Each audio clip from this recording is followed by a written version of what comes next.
காற்று வீசும் நேரம் வந்தால் வயலும் உயிர் பெறும்.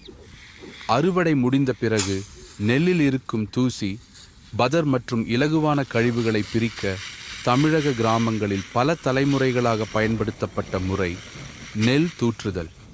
இங்கு இயந்திரம் முக்கியமல்ல, இயற்கையே முக்கியம். கைகளின் அனுபவம், காற்றின் திசை, நெல்லின் எடை, இவை மூன்றும் சேர்ந்தால்தான் சரியான தூற்றுதல் நடக்கும். நெல்லை மேலே தூக்கி வீசும்போது இலகுவான தூசிகள் காற்றோடு பறந்து செல்லும். கனமான நல்ல நெல் மட்டும் கீழே விழும்.